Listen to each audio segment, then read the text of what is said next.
Alors, le résultat de l'apprentissage aujourd'hui était de revoir qu'est-ce que c'est ou d'approfondir nos connaissances des nuages de points pour trouver s'il y a des relations entre deux variables lorsqu'on fait une recueil de données.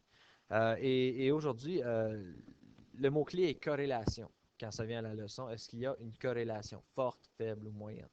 Alors, si on regarde ici, comment savoir si les variables sont reliées? Donc, on a fait ceci en salle de classe déjà. D'abord, on recueille des données pour chacune des variables. Ensuite, on met les points dans un graphique. Puis ensuite, on analyse le nuage de points, soit avec une droite la mieux ajustée, et on trouve l'équation. Alors ici, ce qu'on avait fait en salle de classe, c'est qu'on regardait les graphiques que vous avez. Donc ça, c'est des nuages de points. Et l'axe des Y de chacun de ces graphiques-là, c'est la moyenne que tu aurais sur un test. Alors, il faudrait savoir, OK, est-ce que c'est la longueur du pouce, l'heure d'étude ou l'heure de jeu vidéo? Parce qu'ici, on augmente à mesure que lui est plus grand, la moyenne du test est aussi plus grande. Donc là, je ne pense pas qu'il y ait un lien entre la grandeur de ton pouce et ta moyenne. OK? Donc, l'heure d'étude, nécessairement, devrait être, là, je sais que ça ne marche pas nécessairement super bien. Les heures d'étude devraient, plus que tu étudies, plus que ta note devrait être élevée, ta moyenne sur un test. En temps normal, on s'entend qu'il y a des anomalies. Voilà ici quelqu'un qui étudie super fort, mais qui ne fait pas nécessairement bien.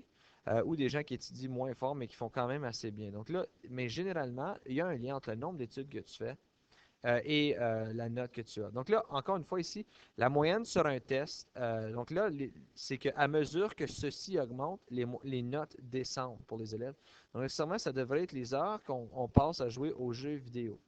Alors, plus tu joues aux jeux vidéo, moins de temps d'études que tu as, donc ta note devrait être plus basse. On s'entend, il y a toujours des anomalies. On regarde ici, cet élève ici a quand même joué assez longtemps aux jeux vidéo. Il a quand même une des plus hautes notes dans le cours. Mais en temps normal, le plus que tu joues aux jeux vidéo, le plus de ton temps qui est pris. Donc, moins de temps que tu as pour étudier, ce qui veut dire que tu es un peu moins prêt pour tes évaluations. Et en dernier, regardez ici, il n'y a aucun lien. Comme tout est juste random. Et ça t'indiquerait nécessairement que c'est la longueur du pouce. Il n'y a aucun lien. Plus ton pouce est grand, n'implique. Ah, celle-là, il fonctionne. N'implique pas nécessairement que tu vas avoir une meilleure note sur ton test. Donc, il n'y a pas nécessairement de lien ou de relation. Alors, si on regarde ici, dans le premier cas, les heures d'études, il y avait une corrélation positive parce qu'on remarque le nuage de points est en forme d'ovale. Donc, ça, c'est une des premiers indices que c'est une corrélation positive. Et vous voyez que c'est une ligne droite qui a une pente positive. Donc, vous voyez que la ligne monte vers le haut. Lorsqu'on a une corrélation négative, donc là, vous voyez, c'est encore en forme d'ovale, mais ta ligne droite, elle descend. Donc ça, c'est ce qu'on appellerait une corrélation négative. Et lorsqu'il n'y a aucune corrélation, c'est un cercle et non un ovale. Donc vous voyez, c'est plutôt un cercle. Et tu es incapable de faire une droite la mieux ajustée, sinon il n'y a presque aucun lien entre les deux variables. Alors, pour les trois types de corrélations. Donc là, si on a une corrélation positive, ça c'est lorsque une des variables augmente, l'autre augmente également. Donc à mesure que les heures d'études augmentent, on voit que les points indiquent que la moyenne augmente aussi. Et on peut faire des prédictions avec ceci. Donc on peut déterminer, en utilisant la droite la mieux ajustée, trouver l'équation comme on l'a fait auparavant et déterminer c'est quoi les prédictions pour ça. Une corrélation négative, ça c'est lorsqu'une des variables augmente, l'autre elle diminue. Donc là on voit à mesure que le nombre d'heures de jeux vidéo augmente, les moyennes diminuent. Et on peut donc faire des prédictions sur si je joue X nombre d'heures, ce serait quoi ma moyenne que j'aurais. Et ensuite, lorsqu'on n'a aucune corrélation, il n'y a aucun lien entre les variables. Alors, il est impossible de faire des prédictions. Donc là, la longueur de ton pouce versus ta moyenne sur un test, il n'y a nécessairement aucun lien entre les deux ici. Alors, on parle aussi de coefficient de corrélation. Donc, un coefficient de corrélation peut être de moins 1 à plus 1. Et c'est tout le temps situé entre ces deux-là. Si on regarde ici, encore un rappel, le coefficient de corrélation, c'est une relation entre deux variables qui sert à nous indiquer si la droite, la mieux ajustée, représente bien la relation ou non. Fait que s'il est plus 1, okay, ça veut dire que tu as une corrélation positive qui est parfaite, puisque les points s'enlignent parfaitement, donc tu as une vraiment bonne corrélation. Okay, donc c'est vraiment fiable. Le coefficient est positif puisque le x augmente et y augmente. Ça serait plus 1. Donc remarquez, tous les points sont en ligne droite.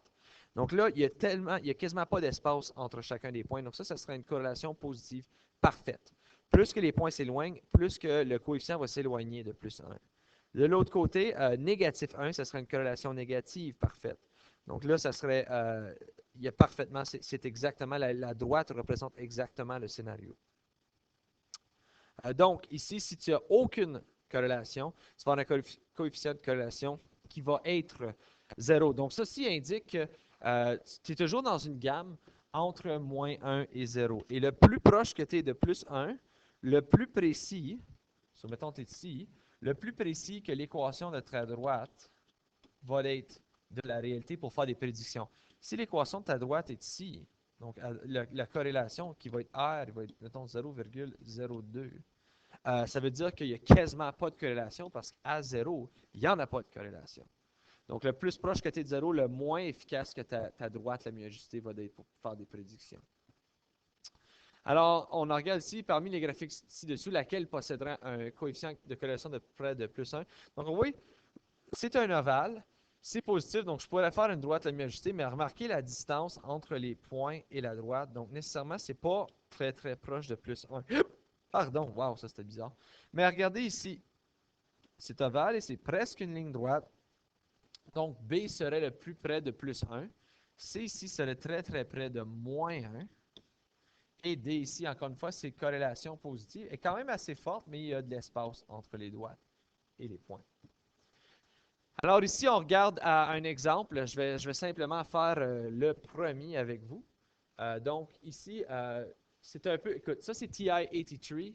Mon Dieu, ça c'était francophone. TI-83 Plus.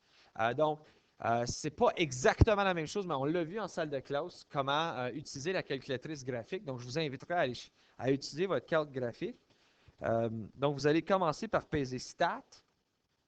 Et ensuite, vous allez peser 1 pour Edit. Donc, vous allez aller insérer tous les points que vous voyez dans le nuage de points ici, dans le graphique numéro 1. Donc, je vois ici, ça c'est techniquement, c'est 1. Donc, j'ai le point 1, 3. Donc, dans la ligne L1, je vais mettre 1. Dans la ligne L2, je vais mettre 3. Ensuite, j'ai le point 2, 4. Donc, 2 dans le L1, 4 dans le L2. Ensuite, j'ai le point 3, 6. Donc, oups, pardon. Alors, 3 dans L1, 6 dans L2. Ensuite, 4, 5. 4 dans L1, 5 dans L2. Ensuite, j'ai le point 5, 6. Ensuite, 6, 6. Et ensuite, 7, 9. Alors, une fois que vous avez entré toute cette information-là, vous pouvez aller faire l'information ici. Donc, vous allez repaiser sur Stat. Vous allez peser à la droite pour vous rendre à Calc. Et ensuite, c'est le numéro 4, Linear Regression. Alors, vous allez peser Enter jusqu'à ce que ça vous donne une équation Y est égale à AX plus B. Donc, vous allez avoir un A, un B. Et hier, ou dans une des dernières leçons, on vous a montré d'aller mettre le diagnostic on parce que ça devrait vous donner ceci. R est égal à 0,89221788162. Alors, remarquez ici que c'est un chiffre qui est quand même assez proche de 1 dans ta gamme. OK? So, si tu regardes 0,8, il est comme ici à peu près. OK? Donc, c'est quand même une corrélation qui est très forte. Ce n'est pas une corrélation parfaite plus 1, mais la corrélation étant 0,8, c'est quasiment parfait. Donc, l'information que tu vas faire de ta droite la mieux ajustée, donc les prédictions que tu vas faire, vont être très fiables à 0,8. Maintenant, si vous êtes en salle de classe, je vous invite d'aller faire les prédictions pour les prochains graphiques qui sont devant vous pour aller checker c'est quoi le coefficient de corrélation. Également, on a aussi, en utilisant la régression linéaire, vous pouvez aller chercher l'équation de cette droite-là. Alors, la régression linéaire, c'est le nom qu'on donne au processus pour déterminer l'équation de droite la mieux ajustée. Vous l'avez fait avec votre calculatrice dans les dernières journées, mais mettons, j'ai un nuage de points. Tu as une droite ici. La régression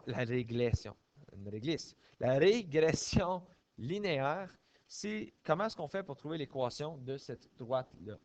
Donc là, vous avez ici devant vous une table de valeurs et l'information est donnée.